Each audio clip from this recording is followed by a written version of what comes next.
কথা বলতে পারি নাই, বাবার চেহারাটা শেষবারের মতো আমরা দেখতে পারি নাই। আল্লাহ যখন কারাগার থেকে তাকে আনা হয়েছে, তিনি যে হাসি দিয়েছেন সেটি ছিল বিজয়ের হাসি। এদেশে আল্লাহর দ্বীনের বিজয় হবে ইনশাআল্লাহ। তিনি যে হাসি দিয়েছেন, এই হাসি কিয়ামত পর্যন্ত মানুষের হৃদয়ে থাকবে। এক মুহূর্তের জন্য মানুষ তাকে ভুলে যাবে না। ঢাকাতে তার জানাজায় বাধা দেওয়া হয়েছে, জানাজার আয়োজন করতে দেওয়া হয় নাই। ছেলেকে বিমানে বাধা দেওয়া হয়েছে, গোলাম আজম সাহেবের ছেলেদেরকে বাবার জানাজায় অংশগ্রহণ করার জন্য বাংলাদেশে আসতে দেওয়া হয় নাই।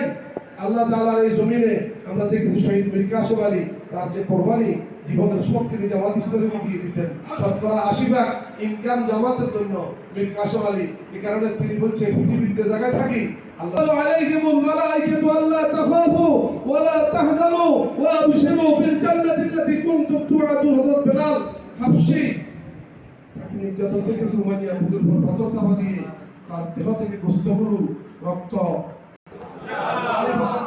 গণজোয়ার এই ভাটানগর ইউনিয়নে সৃষ্টি করতে হবে। আমাদের ৯টা ওয়ার্ডের মেম্বার প্রার্থীদেরকে বিজয়ী করতে হবে।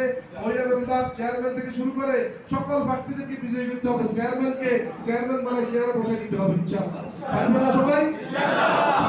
এখন থেকে আর ভিডিও দরকার নাই, মোবাইলগুলো অফ রাখেন, ভিডিও বন্ধ করেন সবাই, মোবাইল বন্ধ সবাই। জি আলহামদুলিল্লাহ, আল্লাহ তাআলার অশেষ মেহেরবানি।